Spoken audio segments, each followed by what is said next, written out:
Well, this weekend, road crews were working around the clock all through Alger County because while some areas saw just a few inches of snow, others experienced much more. When I saw the forecast from 4 to 30 inches, I thought that was an odd forecast, but that's in fact what we got. In the southern part of the county, we got 4 or 5 inches, and in Grand Marais, we've got almost 40 inches. So it's really a very wide disparity across the county. That could have made for a challenging stretch of days for the county's road commission, but manager Bob Lindbeck says the department was prepared with all staffing and equipment needed. We've got a great crew, an experienced crew, so everything runs very well. Munising was hit particularly hard, with 37 inches of snow between 7 a.m. Wednesday and 7 a.m. today. Lindbeck says alternating day shift and night shift teams mitigated any issues. We do stage our crew coming in and going home, making sure we don't burn them out with the first day of the storm, but everything went very smoothly. So what has that done for area businesses? It's probably taking us down a little bit.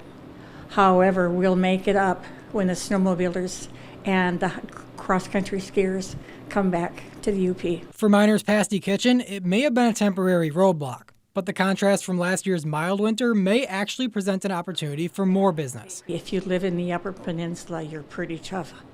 And so driving in the snow is no problem for any of us that live here all their lives. Lindbeck says his crew's success for the season's first winter storm gives him confidence for the rest of the season. Brady Meyer, TV6 News, Munising. Happening now, people are gathering at Northern Michigan University preparing for Gwen Walz to speak. The vice presidential nominee's wife arrived to the Upper Peninsula earlier today. TV6's Brady Meyer is live from the Hedgecock building where Mrs. Walz is expected to take the stage soon. He's joining us live right on campus where supporters already lined up to hear what Walz has to say. Brady, what are you hearing?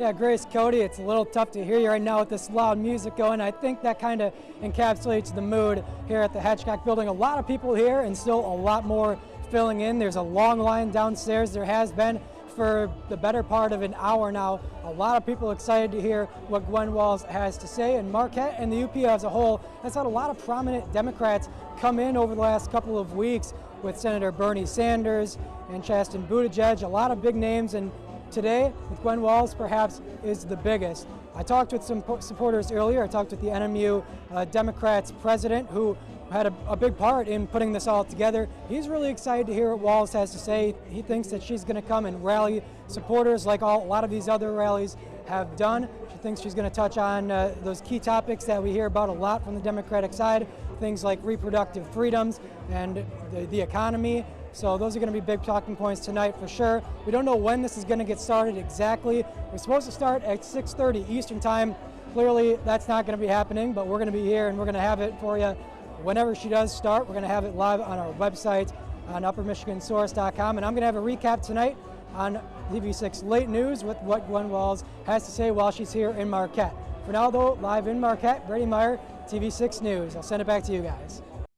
Republican U.S. Congressman Jack Bergman has represented Michigan's 1st District, the only in the UP, since 2017. He's hoping his message to voters is what it takes to continue doing so. I'm conservative, but I believe in the freedoms that we have as human beings, because your rights come from God, not come from the government. And I believe that we as a people deserve to not have government be in our lives where it's unnecessary. Bergman is seeking a 5th term after a 23-point victory in the 2022 election. This year, a new challenger, Democrat Callie Barr, wants to change that. Resilient, innovative, creative people, that's who we are. It's who we are, right? We're from an area where we often get left behind. I want to make sure we aren't. And I think the gridlock we see in Washington, D.C., I think they could learn a little something from us about what it means to work together. Barr has been a military family advocate, litigation attorney, and teacher. Those experiences play a significant role in her agenda. We have a lot of veterans in our district, very high population. And to me, it's really important that they get those benefits they have earned. I'm very clear it's not an entitlement. A Marine for several decades, Bergman too plans to emphasize veterans. I introduced Gerald's Law, which it became, and was passed, signed into law.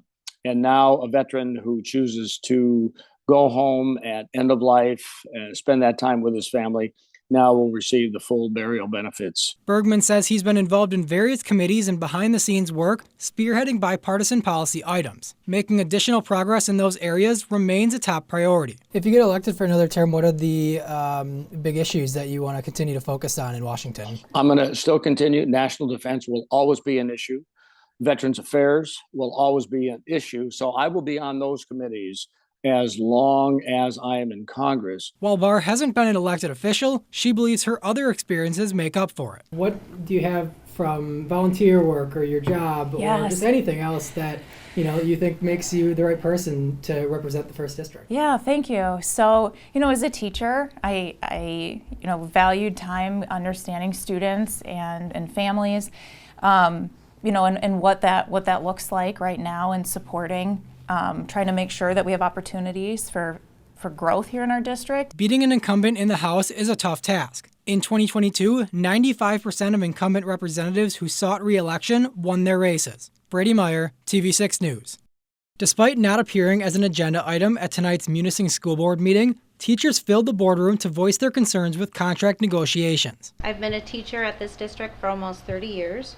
My current salary at Munising Public Schools is now $78,018. But if I taught at Ishpeming, my salary would be $82,018. Several spoke on the discrepancies between pay at Munising versus other schools across the UP. Education Association lead negotiator Mandy Cole had this to say following the meeting. We are just hoping to reach a fair, equitable contract that keeps us competitive with our neighboring districts and helps us attract and retain qualified caring teachers. Because there was no official agenda item, no decision was made, and only one board member addressed the matter. We've offered some very equitable offers. Board President Paula Ackerman explained the situation on the board's behalf, saying there's one key obstacle. We've tried 3 times to pass a sinking fund in our community, and that has not been successful.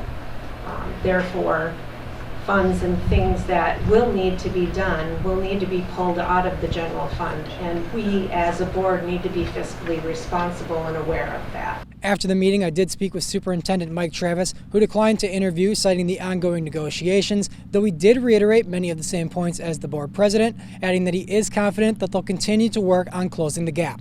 In Munising, Brady Meyer, TV6 News.